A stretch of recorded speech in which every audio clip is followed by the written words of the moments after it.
2h46 da tarde, 11 de março. Uma data qualquer para o mundo. Sim, para qualquer lugar do planeta, menos para o Japão. Nesta sexta-feira, o país do sol nascente foi sacudido durante longos 60 segundos com um terremoto de 8,9 graus na escala Richter, o maior de sua história. O epicentro foi na costa nordeste do país, a uma profundidade de 24 quilômetros e a 130 quilômetros de Sendai, a cidade mais atingida pelo tremor. O terremoto foi seguido de um tsunami. As fortes ondas varreram barcos, carros e casas, gerando ainda incêndios em diversas áreas. Alertas de tsunami foram emitidos para todo o Oceano Pacífico, incluindo países da América do Sul e Central, Canadá, Alasca e toda a costa oeste dos Estados Unidos. As cenas das ondas entrando nas praias japonesas são assustadoras. Tema de filmes de terror, daqueles que falam do fim do mundo. Mortos, feridos e desaparecidos se contam às centenas. O mundo está assustado. A natureza precisou de um minuto para provocar tamanha tragédia. A partir de agora, você terá 90 minutos para compreender o que especialistas dizem sobre isso. Olá, muito boa tarde. Está no ar o programa especial Catástrofes. Durante 1h30, você é nosso convidado especial para refletir e discutir sobre temas muito atuais. Acontecimentos naturais que estão abalando o mundo, tsunamis, terremotos, catástrofes que assustam, matam e reacendem uma polêmica. Serão esses os sinais do fim do mundo? Neste programa, nós vamos conversar sobre isso. E além de você que está aí do outro lado nos acompanhando, temos aqui no estúdio também convidados especiais. O jornalista Leandro Quadros. Tudo bom, Leandro? Tudo ótimo, Betina. Graças a Deus estamos aí. Felizes pela oportunidade de aproveitarmos um acontecimento histórico tão importante e mostrarmos o que está por detrás disso no nível espiritual. Exatamente. O Leandro Quadros é apresentador do programa Na Mira da Verdade, que agora está num horário novo, né, Leandro? Sim. Terças e quintas, Terças é e isso? quintas. Terças à noite, às 9 da noite e quinta-feira, às 2 da tarde. Ok. Também está conosco aqui no estúdio o professor Rubem Aguilar. Tudo bom, professor Rubem? Tudo bem. Muito obrigado pelo convite. É bom tê-lo com a gente aqui. O professor Rubem é formado em Teologia, em Química, Biologia, mestrado em Arqueologia pela Universidade de Andrews, nos Estados Unidos, e ainda doutorado em História pela USP. É isso, professor? É isso, sim. Exatamente. Nós vamos começar conversando com vocês para saber a respeito dos sentimentos que tomaram conta de vocês no momento em que houve a tragédia no Japão, o terremoto. Como vocês receberam, Leandro, essa notícia? Qual foi a primeira coisa que você pensou? Como você imaginou esse cenário mundial? Olha, a primeira coisa que eu pensei, Betina, foi realmente na volta de Cristo, né? Porque quando você se depara com aqueles capítulos bíblicos, né, famosos, Mateus 24, Marcos 13, Lucas 21, onde aparecem os sinais da volta de Cristo, nós vamos ler depois aqui, aparece um dos sinais, até tem essa expressão assim, grandes terremotos. Né? Então não tem como a mente da gente não voltar para a Bíblia e não lembrar que há mais de 2000 anos atrás Cristo profetizou que isso aconteceria como um indicativo do retorno dele a este mundo. Então minha mente foi na hora para a Bíblia. E a sua também, professor Rubem? Exatamente. No entanto, a gente pode ter outros focos de interpretação. Primeiro seria as causas geológicas, querer processar uma espécie de defesa contra o embate da natureza. Outro, as causas administrativas, o que fazer, causas sociais, mas não deixa de ter importância o aspecto espiritual. O que está acontecendo entre a relação humana com o sobrenatural? O que indicam essas catástrofes para o homem de que tem consciência religiosa hoje em dia? Nós temos aqui alguns dados atualizados, são mais de 200 mil desabrigados, 800 pessoas desaparecidas e além de tudo isso, além do terremoto que abalou aquela região no Japão, além da tsunami que foi consequência do terremoto, tem também a questão da preocupação nuclear. Como que você vê essa questão nuclear, Leandro, também? Está relacionado a esses eventos que você acabou de citar para a gente? Sim, a Bíblia, apesar do foco da Bíblia, uma coisa que é importante deixar claro para o telespectador, o objetivo da Bíblia e da Novo Tempo com esse programa não é fazer um alarmismo, mas é despertar a atenção das pessoas para um acontecimento histórico importante que é a volta de Cristo. Né? Então é lógico que esses problemas nucleares também são preocupantes, né? Porque tudo, como o Dr. Rubem Aguilar falou, a natureza está reclamando das ações humanas. E isso também, essa destruição em massa da natureza, esse desrespeito para com o ecossistema, para com a vida humana, né? Isso é um indicativo, é um cumprimento de Mateus 24, ali 12, que afirma que nos últimos dias o amor de muitos ia se esfriar, não é? Que antes de Cristo voltar o ser humano iria perder o amor pelas outras pessoas e pela natureza. Então, isso aí também nos deixa muito atentos, né? Nos mostra que o amor do ser humano está diminuindo e que nós precisamos tomar uma decisão enquanto é tempo. Você que está em casa nos acompanhando está percebendo que esse programa vai ser muito especial e nós precisamos da sua participação. E você pode participar com a gente agora, nesse momento, através da internet. Pelo Twitter, @TV Novo Tempo, você pode mandar a sua pergunta para o professor Rubem ou para o Leandro Quadros, para que a gente responda durante esse programa. Ou ainda, através do e-mail ntespecial@novotempo.org.br. Você manda a sua pergunta e a gente coloca aqui para que os nossos especialistas respondam sobre a sua dúvida, para que você possa estar inteirado dos acontecimentos que estão aí no mundo à nossa volta. O Brasil possui a maior colônia de japoneses do mundo. E a nossa equipe de reportagens foi até o bairro Liberdade, em São Paulo, conversar com alguns japoneses que vivem por ali. E conheceu um casal que mora no Brasil e está recebendo alguns visitantes japoneses que estão há pouco tempo por aqui. Acompanhe a reportagem. Bairro da Liberdade, São Paulo, local de maior concentração japonesa do país. Mesmo após o terremoto no Japão, o movimento nas ruas esteve normal. Dentro das casas, a situação parece diferente. Este casal acompanha atento pela TV japonesa as últimas notícias sobre a tragédia. Em visita ao Brasil, estão hospedados na casa de seu Takashi. O contato com uma das 3 filhas que ficaram lá no Japão só foi possível 3 horas depois da catástrofe. Segundo ele, o terremoto destruiu apenas alguns móveis da casa, mas tem preocupação com os amigos e com o futuro do Japão.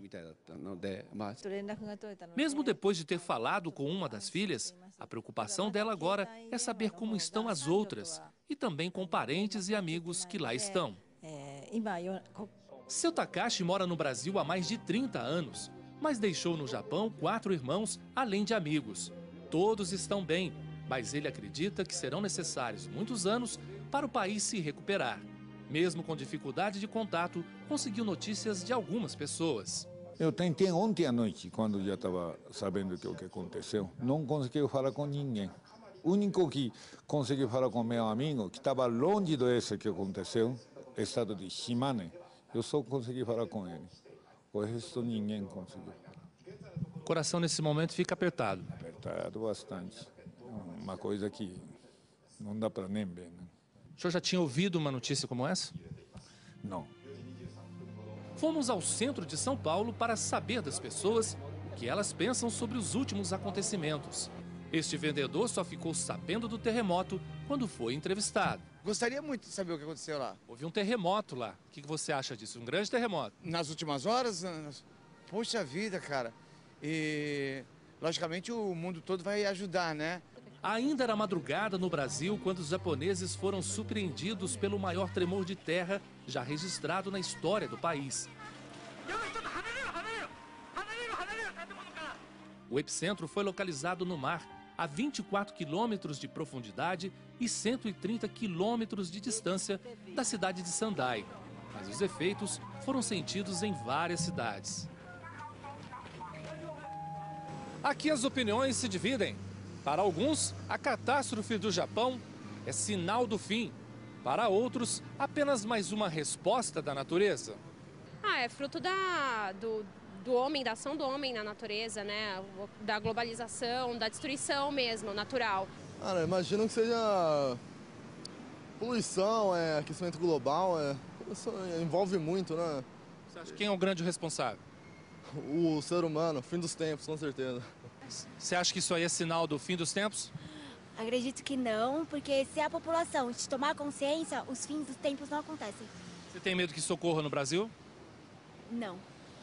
Eu acho que é uma acomodação das rochas lá, da parte das magmáticas lá embaixo. É uma acomodação. Eu penso que seja isso, né? Você acredita que seria sinal da volta de Cristo? Da volta de Cristo? Não, não acredito. Para a psicóloga, a maior parte das pessoas está fora da realidade. A falta de direção do ser humano contribui para este estado. O ser humano, na tendência, o que não é bom, nega.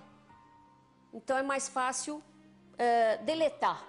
Então deleta da sua vida essa coisa ruim e vamos continuar andando. Então é um estado de catarse mesmo, né? A pessoa fica parada, a mente bloqueada, e isso é bom para ele, é conveniente para o ser humano. A psicóloga Márcia encontrou num livro de uma escritora cristã norte-americana a explicação para essas catástrofes. Na sorte da cidade escolhida, podemos contemplar a condenação de um mundo que rejeitou a misericórdia de Deus. O que acontece? O ser humano esqueceu de Deus.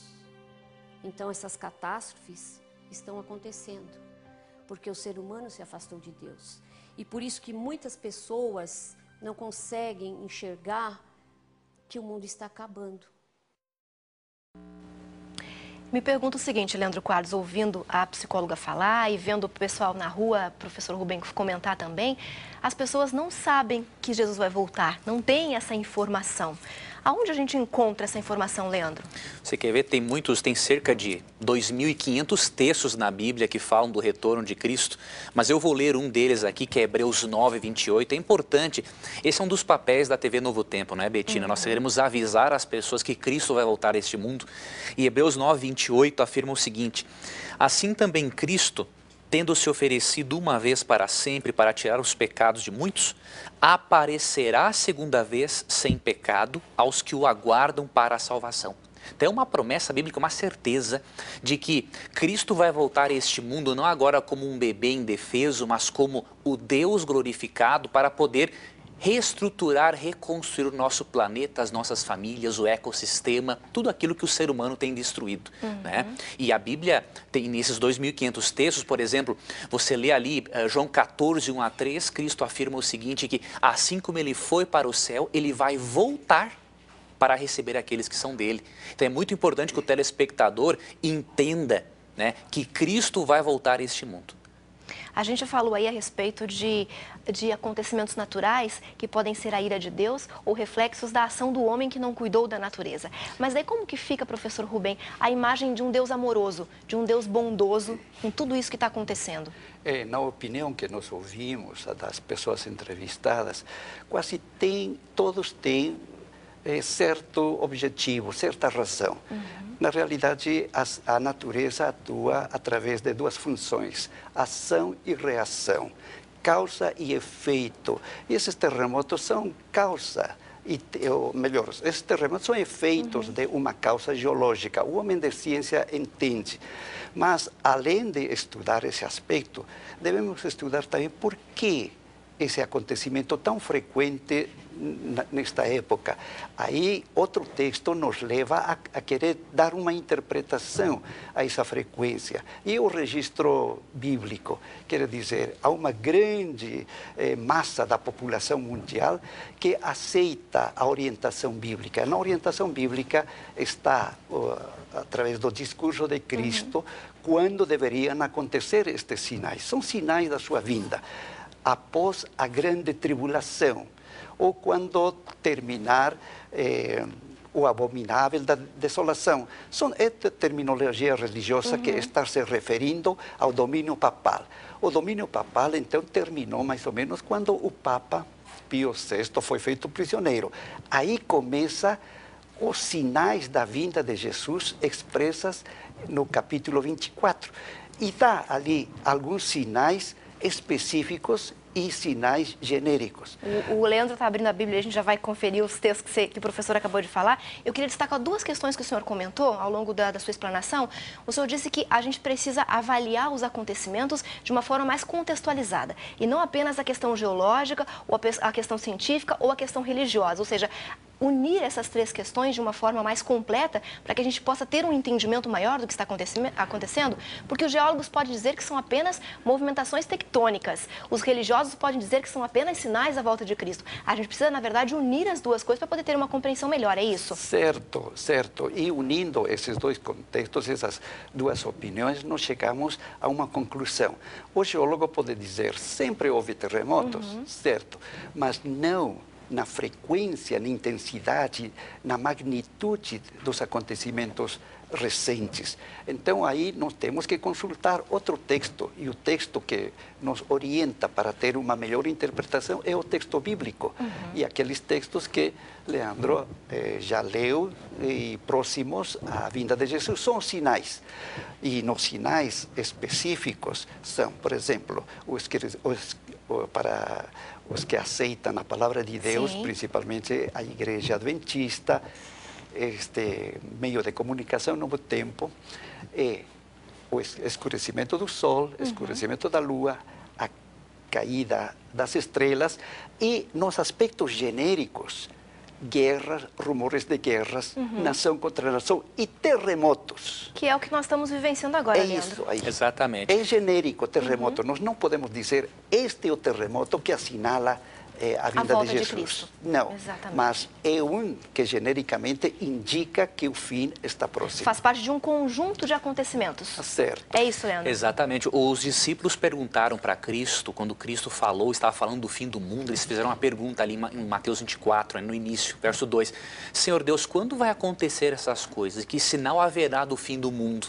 E aí, entre os vários sinais que a Bíblia descreve, entra esse que o doutor Aguilar mencionou. Aqui em Lucas 21:11, Cristo fala que antes da volta dele, haverá grandes terremotos, epidemias, doenças, não é? E fome em vários lugares. Coisas espantosas e também grandes sinais no céu. Né? Então, esses sinais de forma genérica, que acontecem como resultado, infelizmente, da ação negativa do homem na natureza, são avisos de Deus. Deus está demonstrando, olha, vocês estão destruindo a natureza está reclamando, pois isso é uma evidência de que eu estou voltando para julgar o mundo, para pedir contas do que cada um fez com a sua vida. Ok, a gente vai voltar a falar sobre isso daqui a pouquinho, se é um motivo de alegria ou de tristeza, Sim. Né? Como nós vamos nos preparar para esse momento. A gente vai para o intervalo rapidinho, mas antes você pode mandar a sua pergunta. Aproveite esse momento, mande sua pergunta através do Twitter, @TV Novo Tempo, ou então através do e-mail ntespecial@novotempo.org.br, que no próximo bloco a gente volta com as imagens fortes do que aconteceu no Japão, com dados atualizados, com a sua pergunta e algumas mais falando a respeito da volta de Cristo, quando vai acontecer, como deveremos estar nesse momento e se esses sinais realmente são sinais da volta de Cristo. Até já!